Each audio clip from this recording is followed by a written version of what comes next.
Universe நேயர்களுக்கு எனது அன்பான வணக்கத்தை தெரிவித்துக் கொள்கிறேன் தோழர்களே. நாஞ்சில் சம்பத் ஒரு நச்சு பாம்பின் நாக்கில் இருக்கக்கூடிய விஷத்தை விட அதிகமாக உள்ளது.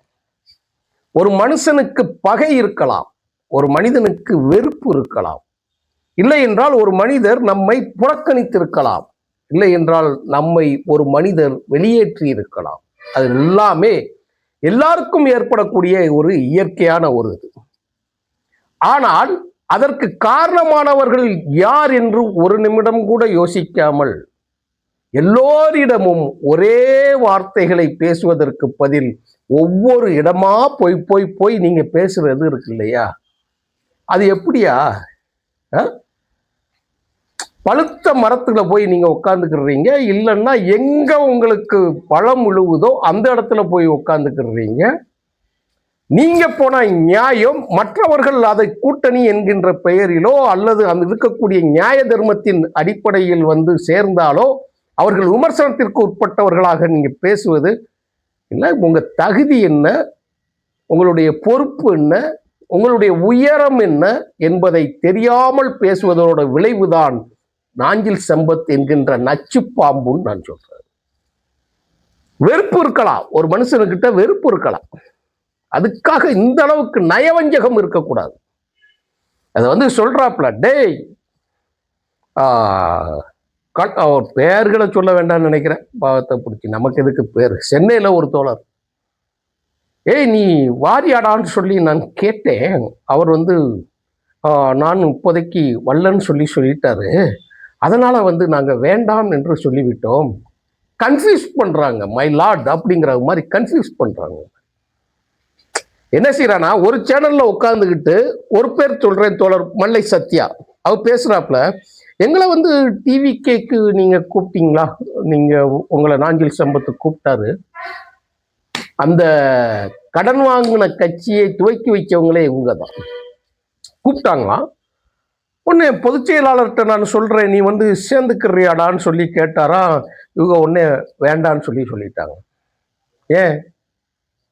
நாங்கள் திராவிட முன்னேற்ற கழகத்திற்கு ஆதரவு கொடுப்பதற்காக நாங்கள் தயாராக இருக்கிறோம். அதுக்கு எத்தனை பேர், எத்தனை வருஷம் ஆச்சு, இல்லை எத்தனை மாசம் ஆயிடுச்சு? நீங்கள்லாம் கலிசடைகள், கழிக்கப்பட்ட கலிசடைகள். உங்களுடைய அரிப்பை தீர்த்து கொள்வதற்காக அதற்கு தோதான ஒரு ஆளை வந்து ஒரு புரோக்கர் வேலை வைக்கிறவனை நீங்க வச்சிருக்கிறீங்க. அவ்வளவுதானே நீங்க சொல்லணும். இவங்க ஒன்றும் நியாயம் பேசிட்டாங்களாம், இவங்க என்ன வாயில வந்துட்டு போய் தொலைங்க, சரி போய் தொலைங்க, வேற என்ன நம்ம சொல்றதுக்கு என்ன இருக்குது? போய் ஆள் பிடிக்கிற வேலை பார்க்குறாப்புல. ஒரு வார்த்தை பச்சையா சொன்னா, அவ பேசின வார்த்தை எப்படி சொன்னா மாமா வேலை பார்க்குறாங்க. ஒரு கட்சியில் இருப்பவர்களை இன்னொரு கட்சிக்கு கூட்டிட்டு போய் டிவிகேக்கு வந்துட்டா, அப்போ ஒரு கட்சி வந்துட்டா நீ என்ன செய்வ? ஆதரிச்சு தொலைய வேண்டி இருக்கிற. டேய் நீ யாரா? நீ யார்? தமிழக வெற்றி கழகம் என்கின்ற தோழர் விஜய் அவர்களின் கட்சி இன்னைக்கு முதலமைச்சர் பதவியில இருக்கு, அவர் முதலமைச்சரா இருக்கிறாரு. அது காலத்தின் தேவை என்று கருதி கம்யூனிஸ்ட தோழர்கள் முதற்கொண்டு எல்லா தோழர்களும், இந்திய முஸ்லீம் லீக் உள்ளிட்ட தோழர்கள் அதை ஆதரிக்க ஆரம்பிச்சிட்டாங்க. அந்த இடத்துக்குள்ள நீ எல்லாம் சப்ஜூடு கூட கிடையாது. நீ காசை வாங்கிக்கிட்டு பேசக்கூடிய ஒரு அவ்வளவுதான் நீ. ஏன்னா உன்னுடைய பேச்சின் தரம் இருக்கு இல்லையா, உன்னுடைய பேச்சின் தரம், அந்த பேச்சோட தரத்தை வச்சுதான் உங்களுக்கு பேச வேண்டியிருக்கு. ஒரு கட்சியின் தலைமையை நீ என்ன பேசுவ? நீ சசிகலாவா? அது ஒரு மாதிரி. தினகரனா? அது ஒரு கேவலமான வார்த்தைகள் போடுறது. திமுகவா? ஏய் நேத்து வரைக்கும் அங்கதான பிறக்கி தின்னுக்கிட்டு இருந்தத நீ. நேற்று வரைக்கும் அங்கதான, முதல் நாள் வரை பிறக்கி தின்னுக்கிட்டு இருந்தது அங்கதானே நீ. அவ்வளவு தூரம் அந்த கட்சிக்கே நீ செய்கிற பொழுது போய் அடிக்கடி நான் சொல்லுவேன், புதகுழியில புதைச்சவெல்லாம் எந்திச்சு வெளியில வந்து திருப்பியும் கேட்டா வைகோ, மதிமுக வைகோ அழிஞ்சிருச்சு, கட்சி கூண்டோட கலைஞ்சிருச்சு. எத்தனை வருஷம் இல்லைன்னா நீ போய் எத்தனை வருஷம் ஆகுது? 15 வருஷம் ஆச்சு. இதே KS ராதாகிருஷ்ணன்ங்கிற அதெல்லாம் விமர்சிக்கிறதுக்கு மனசு இல்லை. அவங்க எல்லாம் என்ன சொல்றதுன்னு எனக்கு தெரியல. போகாத கட்சி என்னப்பா இருக்கு? போகாது. அதாவது நீங்க மறுமலர்ச்சி திமுகவுல இருந்து திமுகவுக்கு போயிட்டீங்க, அண்ணா திமுகவுக்கு போயிட்டீங்க, பிறகு இன்னும் சப்ஜூடு கட்சிகள் எல்லாத்துக்கும் போயிட்டீங்க வச்சுட்டீங்க. அப்புறம் அவர் வந்து பிஜேபிக்கு வண்டி மாறி அங்கே போயிட்டாரு. அவர் இருக்கிற தொகுதி அந்த கிராமத்து அவருடைய சமூகம் சார்ந்த தொகுதிக்குள்ள போய் சமூகம் சார்ந்த வேலைகளை நீ என்றைக்கு செய்ய ஆரம்பிச்சு விட்டாயோ, எல்லாத்துக்கும் ஒரு பின்னணி இருக்கு, அந்த பின்னணிக்கு ஒரு காரணம் இருக்கு. அது தெரியாத முட்டாள்கள் அல்ல நம்ம. இந்த போலீஸா அந்த அளவுக்கு முட்டாள்களா நம்ம? உலக அரசியல்களை எல்லாம் படித்து விட்டு அன்றாடம் 8 பேப்பர் செய்திகளையும் படித்து விட்டு குளோபலைஸ்டு பாலிடிக்ஸ் என்ன சேஞ்ச் ஆகுங்கிற முதற்கொண்டு தான் நம்ம வந்து அரசியல்ல இருக்கிறோம். நமக்கு பிடித்த அரசியல்ல இருக்கிறோம். அது எல்லாருக்கும் உண்டுங்கிற பார்வை வந்து நீங்க வந்து பார்த்துக்கணும். கே.எஸ். ராதாகிருஷ்ணன் என்கின்ற அந்த கோகுலத்துக்கு நான் சொல்றேன்னு கேட்டுக்கோ. பிஜேபிக்கு போனேன் இல்லை, நீங்க டெய்லி முகநூலை எடுத்துக்கிட்டாலோ ட்விட்டரை எடுத்துக்கிட்டாலோ நீ எந்த கட்சியில இருக்கிறன்னு உனக்காவது தெரியுமாப்பா? தெரியல, ஒண்ணுமே தெரியல. இங்க இருந்தா திமுகவுக்கு துண்டை தூக்கி போட்டுருவான். திடீர்னு பார்த்தா கனிமொழியை ஆதரிச்சு எழுதுறீங்க. திடீர்னு பார்த்தா உதயநிதியை திட்டி தீர்த்து உங்களுக்கெல்லாம் நான் தானே அறிக்கை எழுதி கொடுத்தேங்கிற லெவலுக்கு போய் நீ ஒரு வேலைக்காரங்க தானே, அது சொல்லலாமா? கடமை என்பது சுருந்து விட்டால் அவர்கள் வெளியே சொல்ல மாட்டேன். நீ உன் கடமையை செஞ்சேன்னு நீ பேசக்கூடாது. நாங்கள்லாம் அரசியல் இயக்கத்தில் இருக்கிறோம்னா எங்க கடமையை நாங்க செய்யறோம்.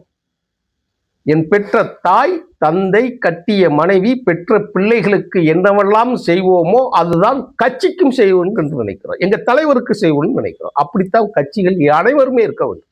அவர்கள் விருப்பப்பட்ட கட்சிகளில் இருந்து கொள்ளலாம். ஆனா நீங்க என்னன்னு எல்லாம் நான் தான் செஞ்ச என்னென்ன கட்சி நடத்துறேன்னு இதா பண்ணிக்கிட்டு இருக்கிறாங்க. எங்க போனாலும் சர்வ நிகோரணி. இவன் வந்து யாரு? கே.எஸ். ராதாகிருஷ்ணன். இவன் பார்த்தா எல்லாமே இந்த உலகத்தில் எனக்கு ஈடு இணை யாரு நான் இல்லை, எனக்கு இணையா ஒருத்த இந்த உலகத்துல இல்லை. தமிழ்நாட்டில் எனக்கு இணையா நான் பேச வந்தால் எனக்கு வார கூட்டம் ஸ்டாலினுக்கே கிடையாது. உதயநிதாவை எந்த பயனே எவனுக்குன்னு தெரியாது. என்ன பேச்சு இது?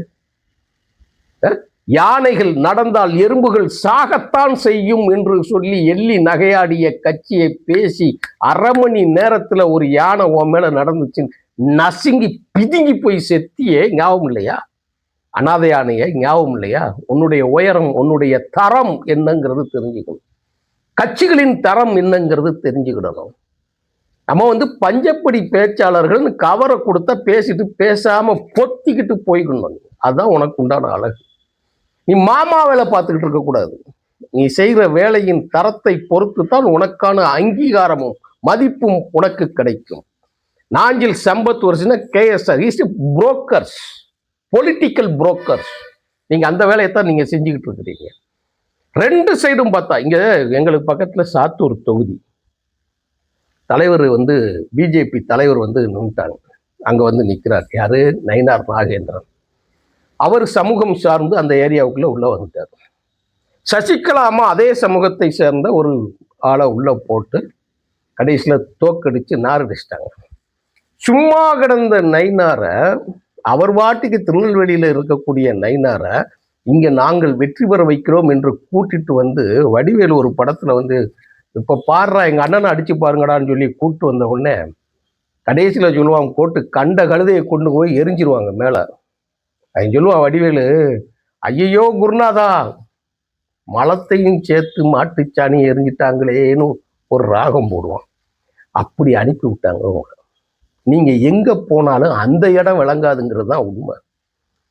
உனக்கு எந்த விருத்தியும் இருக்காதுங்கிறது தான் அதுவும் உண்மை.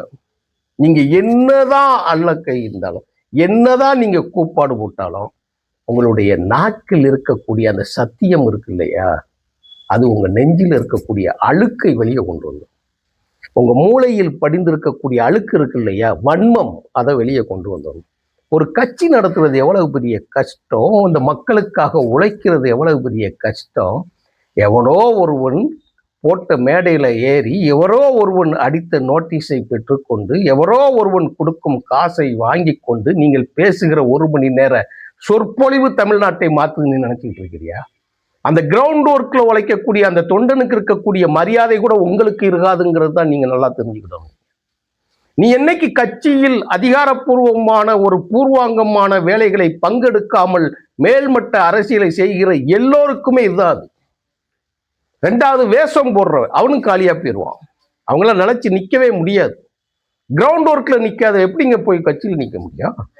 ஒரு ஆளை கூட்டிட்டு போறோம், இங்க போய் ஆதவ அர்ஜுனாட்ட போயிட்டே நான் போய் கேட்கட்டுமாடா அப்படின்னு சொல்லி கேட்டார். கண்ணீர் விட்டு அழுகுறாங்க. நான் நீயே போய் எப்படி அழுதுகிட்டு இருக்கன்னு உனக்கு தானே தெரியும். இந்த 2 பேருக்கு நாதி கிடையாது. பேசிக்கிட்டு உட்காந்து இருக்கிறவ எல்லாரும் உங்க கூட பேசுறான், இருக்கிறவ எல்லாரும் உங்ககிட்ட தான் கேட்கறான். என்ன பழக்கம்? அப்ப இதுக்கு பேர் என்ன? நீ எப்படிப்பட்ட ஆளுகளை கொண்டு போய் போடுற? 2 நாளா இந்துல எழுதிக்கிட்டு இருக்கா, 2 நாளா எழுதிக்கிட்டு இருக்கான்.